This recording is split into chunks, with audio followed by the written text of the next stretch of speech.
بلکہ یوں کہیے ہمالیہ جتنے بھی اس کے گناہ تھے، سچی توبہ اس نے کر لی تو اللہ تعالیٰ سب کو بخش دے گا، شرک سمیت۔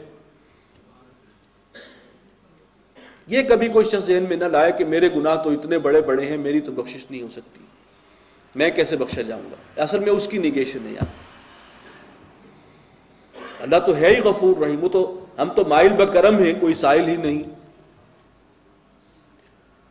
تو یہ بہت ہی نوید والی آیت ہے، اللہ تعالیٰ بخش دے گا تمام گناہوں کو، تم توجہ تو کرو، ادھر آؤ تو صحیح اس رستے پر۔ چنانچہ آگے پڑھیے، وَأَنِيبُوا إِلَىٰ رَبِّكُمْ، اور متوجہ ہو جاؤ اپنے رب کی جانب۔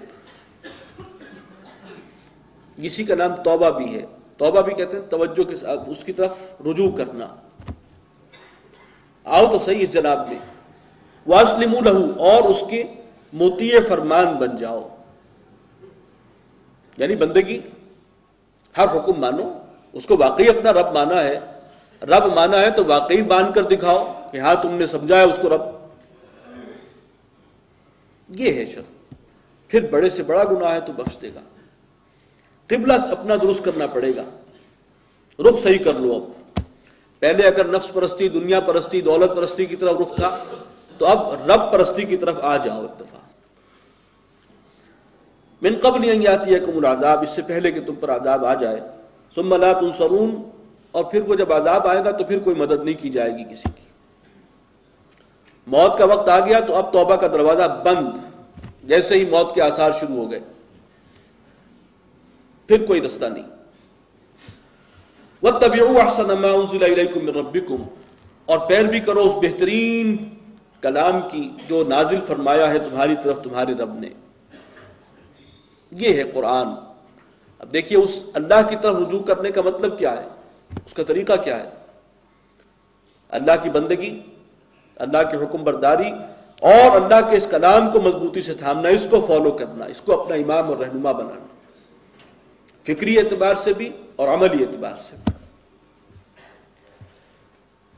وَاتَّبِعُوا أَحْسَنَ مَا أُنزِلَ إِلَيْكُم مِّن رَّبِّكُم مِّن قَبْلِ أَن يَأْتِيَكُمُ الْعَذَابُ بَغْتَةً، اس سے پہلے کہ عذاب اچانک آ جائے، وَأَنتُمْ لَا تَشْعُرُونَ، اور تمہیں شعور تک نہ ہو، اس سے پہلے پہلے اپنا معاملہ رب کے ساتھ درست کر لو تو کتنے ہی گناہ ہوں اللہ بخشنے والا ہے۔ أَن تَقُولَ نَفْسٌ يَا حَسْرَتَا عَلَىٰ مَا فَرَّطتُ فِي جَنبِ اللَّهِ، کہیں ایسا نہ ہو کہ کوئی نفس، کوئی جان، کوئی شخص افسوس اور حسرت سے یہ کہے، یا حسرتا علی ما فرطت فی جنب اللہ، ہائے افسوس کہ جو میں کوتاہی کرتا رہا اللہ کی جناب میں، اللہ کے معاملے میں جو کوتاہی مجھ سے سرزد ہوتی رہی، میں انہیں اس کا حق ادا ہی نہیں کیا، میں نے اس کی بندگی جو ہے وہ رستہ اختیار نہیں کیا، وہ میرا رب تھا۔ یہ بعد میں جو حسرت ہونی ہے۔ وَإِن كُنتُ لَمِنَ السَّاخِرِينَ، اور میں تو مذاق میں ہی ٹالتا رہا اللہ کی باتوں کو۔ أَوْ تَقُولَ لَوْ أَنَّ اللَّهَ هَدَانِي، یا پھر کوئی کہے انتہائی حسرت کے ساتھ کہ کاش کہ اللہ تعالیٰ ہی مجھے ہدایت دے دیتا، لَكُنتُ مِنَ الْمُتَّقِينَ، تو میں ہو جاتا متقین میں سے، وہ متقین جن کے لیے آخرت میں اللہ کے انعامات ہیں، تو وہ انعامات مجھے بھی ملتے ہیں۔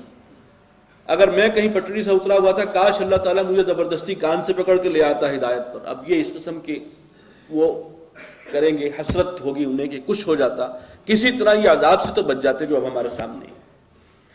أَوْ تَقُولَ حِينَ تَرَى الْعَذَابَ، یا پھر وہ کہے گا جب عذاب کو سامنے دیکھے گا، لَوْ أَنَّ لِي كَرَّةً، کاش میرا پھر جانا ہو جائے، دوبارہ ایک مرتبہ دنیا میں اور موقع مل جائے جانے کا، فَأَكُونَ مِنَ الْمُحْسِنِينَ، تو پھر میں ہو جاؤں گا محسنین میں سے۔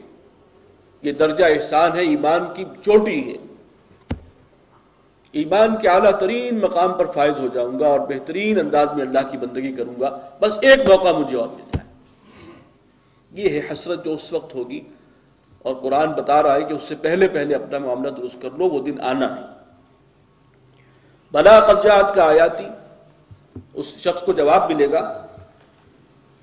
کہ کیوں نہیں، میری آیات، میرے احکامات تجھ تک پہنچ چکے تھے، فکذبت بہا، تو نے انہیں جھٹلایا، واستکبرت، اور غرور کا مظاہرہ کیا، وکنت من الکافرین، اور تو تھا ناشکروں میں سے، ویوم القیامۃ تری الذین کذبوا علی اللہ، اور قیامت کے دن تم دیکھو گے ان لوگوں کو جو اللہ پر جھوٹ جڑتے ہیں، جو شرک کرتے ہیں اللہ کے ساتھ، وجوہہم مسودہ، ان کے چہرے جو ہیں وہ سیاہ ہوں گے رنج اور غم کی وجہ سے.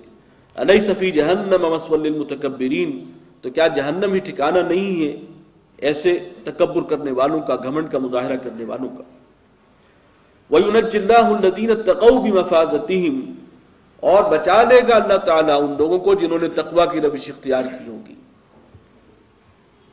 ان کے بچاؤ کی جگہ پہنچائے گا اللہ، جو محفوظ ہے، مامون جگہ ہے. لا يمسهم السوء، انہیں کوئی تکلیف، کوئی گزند نہیں پہنچے گا. ولا هم يحزنون، اور نہ ہی وہ غمگین اور رنجیدہ ہوں گے. اللہم ربنا اجعلنا منہم، پروردگار ہمیں ان میں شامل فرما.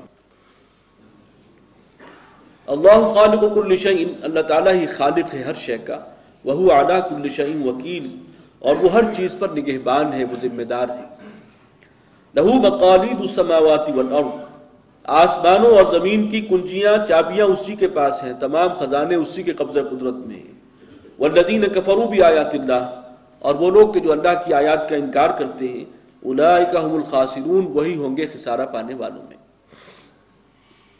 قل افغیر اللہ تأمرونی اعبد ایھا الجاہلون، اے نبی ان سے کہیے کہ کیا تم مجھے بھی یہ حکم دیتے ہو کہ میں اللہ کے سوا کسی اور کی بندگی شروع کر دوں، اللہ کو چھوڑ کر کسی اور کو پوجنے لگوں؟ میں تمہیں اللہ کی بندگی کی دعوت دے رہا ہوں اور تم مجھے مجبور کر رہے ہو کہ میں اللہ کے سوا کسی اور کو پوجوں.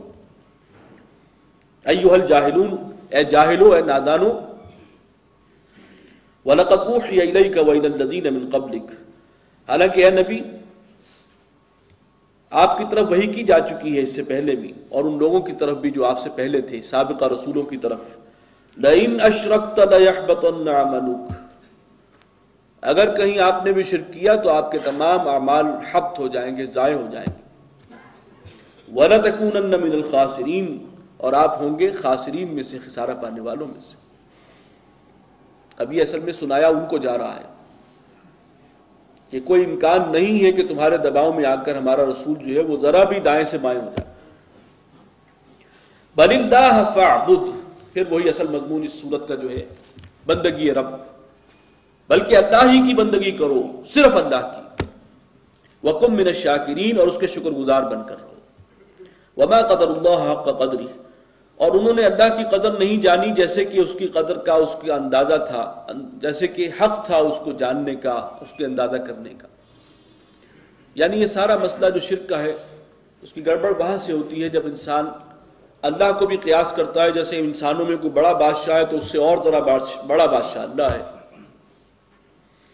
اور وہ بھی مجبور ہے اپنے جو بھی اس کے منصبدار ہیں، جو عمائدین سلطنت ہیں، جو اس کی فوجیں ہیں، ان پر ڈیپینڈ کرتا ہے. وہ ساری اپنی قوت تو اس کی نہیں ہے، اور اس کے دربار تک پہنچنے کے لیے بھی کسی کو نذرانہ دینا پڑتا ہے رسائی کے لیے، اور کچھ ایسے ہیں اس کے منہ چڑھے کہ ان کی بات وہ ٹال بھی نہیں سکتا. یہ سارے تصورات ہیں. جب اللہ کو بھی اپنے اوپر قیاس کیا تو پھر یہیں سے شرک کا دروازہ کھلتا ہے کہ پھر ان کو خوش کرو، ان کو راضی کرو. اللہ تو ہماری رسائی سے دور ہے، وہ جو درمیانی واسطے ہیں وہ زیادہ اہم ہیں. ہماری بات بھی ان کے تھرو پہنچے گی تو دعائیں انہی سے کرو، اور پھر ان کو نذرانے بھی چڑھاؤ. یہ ہے شرک کی اصل بنیاد. یہ انسان کی ناسمجھی، نافہمی. حالانکہ توحید انسان کی فطرت میں ہے، ایک اللہ، لیکن پھر یہ جو ہے شیطان کے ورغلانے سے اس چکر میں انسان آ جاتا ہے. وَالْأَرْضُ جَمِيعًا قَبْضَتُهُ يَوْمَ الْقِيَامَةِ، اور یہ زمین اس کی ایک مٹھی میں ہوگی قیامت کے دن. اس کو اپنے بادشاہوں پر قیاس نہ کرو، وہ القوی ہے، العزیز ہے. چنانچہ اس کا اظہار اس طور سے ہوگا کہ پوری زمین اس کی ایک مٹھی میں ہوگی قیامت کے دن. وَالسَّمَاوَاتُ مَطْوِيَّاتٌ بِيَمِينِهِ، اور سب آسمان لپٹے ہوئے ہوں گے اس کے داہنے ہاتھ میں. سبحانہ وتعالی عما یشرکون، وہ پاک ہے اور بہت بلند و برتر ہے ان سے جنہیں یہ اللہ کا شریک ٹھہراتے ہیں. وَنُفِخَ فِي الصُّورِ، اور سور میں پھونکا جائے گا. فَصَعِقَ مَن فِي السَّمَاوَاتِ وَمَن فِي الْأَرْضِ، تو بے ہوش ہو جائیں گے وہ سب جو آسمانوں میں ہیں اور جو زمین میں ہیں. سب پر بے ہوشی طاری ہوگی، اور یہ موت کی بے ہوشی ہے. إِلَّا مَن شَاءَ اللَّهُ، سوائے ان کے کہ جنہیں اللہ ہی چاہے. یہ بات